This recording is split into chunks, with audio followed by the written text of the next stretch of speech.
Hey everybody, it's John Thomas. Welcome back to my channel. Thank you so much for clicking on the video. Today, I'm in Beijing and I am in my old neighborhood. Yes, that's right. I used to live right next to the CCTV tower, the most identifiable building here in Beijing. And I wanted to explore and see what my old neighborhoods looked like because I haven't been here for over 3 years. So if that's something that interests you, then stick around for the rest of the video.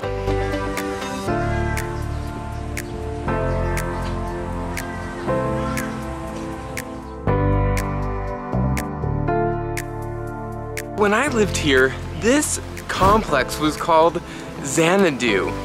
It was spelled just like the 1980s movie Xanadu with Olivia Newton-John. They call it Xanadu.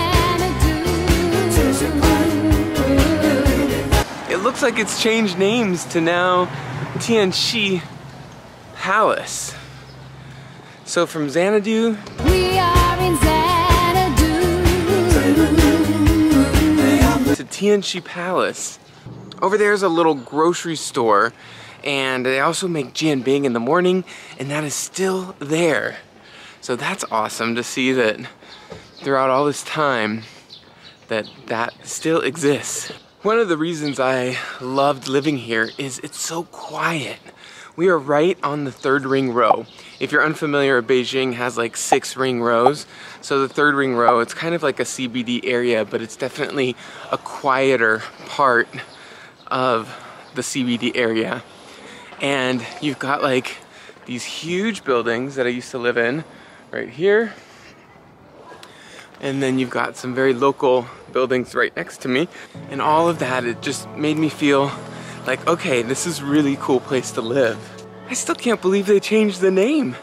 Right in front of me is one of the best reasons. Oh, whoa. This is all new too. We didn't have this whole front entrance. What? But one of the reasons I loved living here was I lived right next to the CCTV building. This is probably the most identifiable building in Beijing.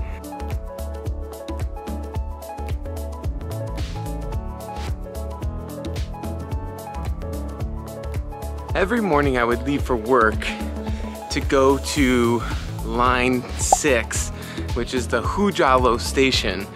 I would walk down this street. So let's see if anything has changed on the walk to the subway station. So on my walk, this building here was like pretty empty. The only thing that was here was this Lawson's behind me where you could get like a bottle of water, maybe a quick snack. But now, look at that, a Starbucks. Would have been really convenient during my time living here. So then I would walk under the building because a lot of times it's colder, it's super hot, so this would be protection from the weather. It is a beautiful day in Beijing today, so if you are living here, it's wonderful. There was a huge sandstorm just like 2 days ago where it was completely dark in the middle of the day. Oh my God, another blue frog. This didn't exist. But I don't like Blue Frog. I think it's maybe the worst Western restaurant, completely overpriced and the food is not good. Sorry if that's like a hot take or unpopular opinion, but don't like Blue Frog. If you're a foreigner and you live here in China, do you like Blue Frog? I think it's kind of awful. Oh my God, another Starbucks and a McDonald's. On the way to the subway stop, there is like the Chaoyang Theater where they do like a show. I'll show you the theater, but highly recommend the show. There are a lot of people and flags out here, lots of hats.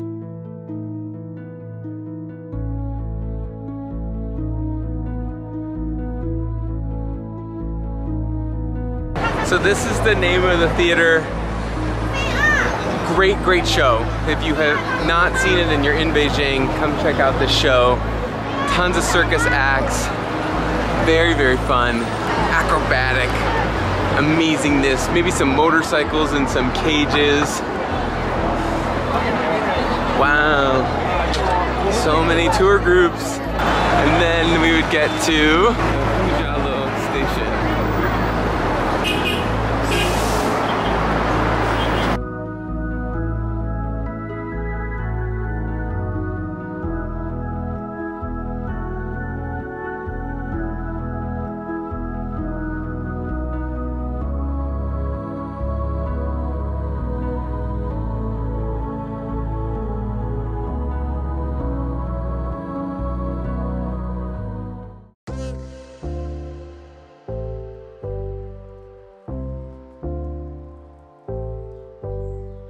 Welcome to Shuangjing. This is where I lived for my second year in China. I lived in that building right up there. Really nice apartment, 3 bedrooms. It had an office, which was really nice. Obviously the compound is locked. I can't get into it. I lived on the 19th floor in this building. In the other building, in the first place I lived on the 10th floor. So fun. All this reminiscing. But the neighborhood is what I loved most about living in Shuangjing. Felt very more local. Let me show it to you. We're coming up on the entrance to my building, and rumor has it, who sings that song? Anyways, that there's a plastic surgery center like right in front of the entrance of the apartment. I never really saw anybody come out bandaged, so I don't know if that's the reality, but it's called like Yisar.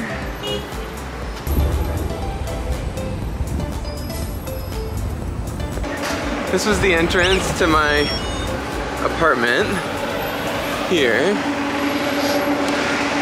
So from this apartment, I would take the bus to work most times. So I would walk down this way to get to the bus. And they have these great restaurants. It's a great like Japanese restaurant. The local 7-Eleven right here.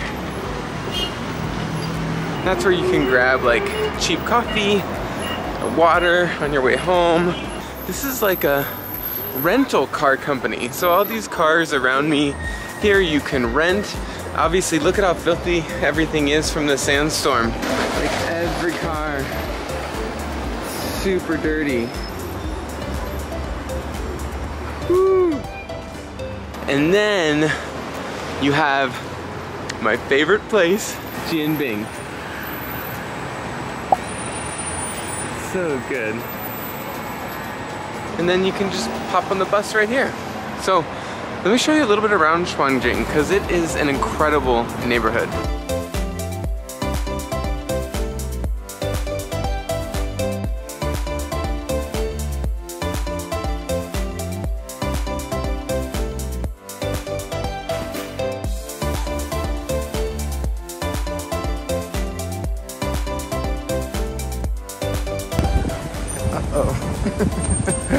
I got a dead end. Oh, I think I can maybe squeeze out of here.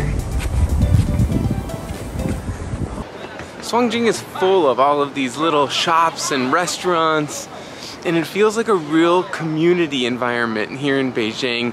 There's lots of foreign schools too, so if that's something you're interested in, if you ever move to Beijing, Shuangjing is sometimes not people's first choice, but it is a little bit cheaper.